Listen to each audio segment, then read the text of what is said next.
Bonjour, bienvenue sur jean-pierre-villette.com. Je vous présente un nouveau tutoriel sur EBP Compta Pro V18 sur la saisie standard. Vous pouvez appeler la saisie standard de trois façons: par le menu quotidien, saisie standard, ou vous voyez ici par le bouton correspondant dans le menu, ou directement dans le volet de navigation ici dans saisie standard. Donc le principe de la saisie standard est de la saisie à la pièce, sauf que en fait lorsque vous saisissez à chaque fois une pièce, vous restez dans le journal. Donc nous allons aller sur un mois où il n'y a pas de saisie pour vous montrer justement comment on fait lorsqu'on est en mode création. Donc lorsqu'on veut changer de journal, alors ici lorsqu'on clique sur le petit bouton, on peut choisir le journal. Je vais rester dans les achats de marchandises, mais je vais changer de mois. Ici dans le menu déroulant, tous les dossiers qui sont ouverts indiquent en fait qu'il y a déjà des mouvements au niveau des écritures. Donc je vais prendre un mois où il n'y a pas de saisie, prendre mettons janvier 2014. Et ici, lorsque j'ai cliqué avec la souris, en grisé, on peut voir si je appuie au clavier sur la touche insert ou la touche plus, ça permet d'insérer une ligne. Donc j'appuie sur la touche plus. Ensuite, pour naviguer dans la saisie, ce que je vous conseille, c'est d'utiliser les touches de clavier et notamment la touche tabulation pour aller de zone à zone. Donc au niveau des comptes, donc dans EBP, il est conseillé de commencer par le TTC. Donc je vais mettons saisir 401 et ensuite j'appuie sur la touche F4 pour appeler toute ma liste de fournisseurs. Donc je vais prendre mettons le fournisseur compo. Donc ensuite, alors la date d'échéance apparaît. Donc ici par défaut elle est au 1er janvier. Mais si j'avais saisi dans le fiche fournisseur un échéancier, ici il m'aurait mis, mettons si j'avais réglé à 30 jours, ici il m'aurait mis, mettons 31 janvier 2014. Voilà, ensuite donc le libellé du compte. Alors là il y a plusieurs choses qui sont intéressantes, donc mettons moi ce que je vous conseille c'est de mettre, mettons un libellé plus personnel, parce qu'au moins au niveau du grand livre ça sera plus explicite quand vous demanderez un grand livre du compte 401 compo. On va en même temps en profiter pour voir les touches de fonction. Donc à chaque fois que une facture au niveau du fournisseur compo SA, donc là, si je ne veux pas retaper facture marchandise compo SA, vous voyez ici vous avez un bouton F6, ce qui permet de stocker les libellés. Donc je peux faire soit avec la souris, soit sur la touche de fonction F6. Ça veut dire qu'après, effectivement, quand je referai notre écriture, je pourrai ici aller directement chercher le libellé.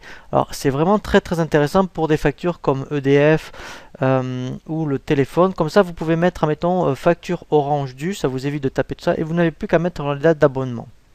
Donc, je vais saisir un montant, mettons 500 €. Voilà, donc lui, il me répète en plus le même libellé. Donc là, je vais prendre, mettons, 607. Je fais F4. Achat de marchandises. Oh, pardon. Voilà.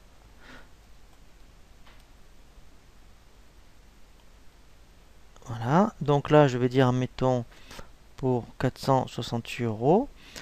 Et ensuite, je fais toujours, vous voyez, tabulation. Donc là, je vais prendre la TVA déductible. Donc, je fais F4. Donc là, je vais voir, mettons, sur... Voilà. Et donc là, il me calcule la TVA. Alors effectivement, elle n'est pas équilibrée parce que j'ai tapé ici un montant de 500 €. Et comme je n'ai pas de facture correspondante, j'ai tapé 468. Donc lui, il me calcule 94. Mais si je veux solder l'écriture, je fais F12. Voilà. Donc F12, ça permet de solder la dernière ligne. Et ensuite, vous voyez, après je continue. Alors je vais refaire exprès de ressaisir une facture avec le fournisseur compo pour aller chercher le libellé. Voilà, donc lui par défaut, ce qui est normal, il me remet le libellé du compte. Mais ici, voilà, je peux aller chercher directement le libellé que j'ai tapé. Donc là, je vais taper 119,60, comme ça, voilà, on va tomber bien au niveau de la TVA. Voilà, donc là, je vais mettre 100. Voilà, et dès que je vais mettre la TVA, voilà, donc je fais tout avec la touche de tabulation, donc il me calcule la TVA. Voilà, Donc voilà, et etc., etc. Donc avec la touche de tabulation, quand je suis à la dernière ligne, ça me permet d'insérer une nouvelle ligne. Donc si je veux, mettons, modifier, alors après, donc je me remets sur le compte, mais donc si j'avais oublié, mettons, si j'avais il y avait du transport, si je veux insérer une ligne, je me mets ici et je fais bouton droit et je fais insérer une écriture. Donc ça me permet, vous voyez, d'insérer une ligne et là j'aurais pu rajouter, mettons, le compte 624. Voilà, donc là, voilà. Ensuite, vous voyez, donc on se sert aussi du menu bouton droit pour certaines choses, notamment pour insérer une ligne. Donc ensuite, si je voulais changer de journal, eh ben, il suffit que je clique sur le bouton et je bascule sur un autre journal. Voilà, même principe A sur un nouveau mois. Donc, je vais revenir sur le journal des achats. Voilà. Donc ensuite, après, par rapport aux touches de fonction, donc on a vu le bouton F6 qui permet de paramétrer des libellés et de les stocker. Ça vous évite de les retaper. Alors, l'échéancier, c'est intéressant, vous voyez, donc quand on fait F7, donc il faut être par contre sur un compte de tiers, client ou fournisseur, et ça permet effectivement de... Alors les échéanciers, si admettons on avait réglé en 3 fois, on aurait pu mettre ici 50%, et on aurait rajouté, je dirais, des délais de règlement. Voilà, donc analytique, alors on verra vraiment un tutoriel, hein, vraiment l'analytique, mais en tout cas dans le journal, ici, admettons, si j'avais fait de l'analytique sur les comptes 6, je fais ici F8 et là je peux dire ben voilà, admettons je vais affecter, donc là on aurait pu affecter admettons 50% sur le service, 30% sur le matériel et le solde sur l'axe 3. Là je vous rassure, hein, il y a vraiment un tutoriel dédié à cet effet. Là c'est vraiment voir les touches de fonction lorsqu'on est en mode saisie des écritures. Alors FGuide, là aussi on verra un autre mode de saisie. Ça permet, mettons dans le journal d'achat, d'appeler un autre mode qui sont les guides d'écriture, que l'on verra dans un tutoriel vraiment dédié à cet effet, que l'on voit surtout pour la paye, l'écriture de paye et l'écriture de TVA. Et vous voyez F12, justement quand vous êtes sur la dernière ligne, ça permet justement de solder la dernière ligne.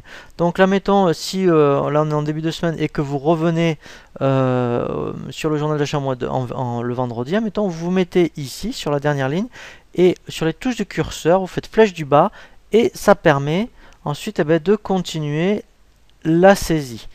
Voilà. Voilà pour le tutoriel sur le mode de la saisie standard sur EBP Compta Pro V18. Je vous dis à très bientôt pour un nouveau tuto sur jean-pierrevillade.com.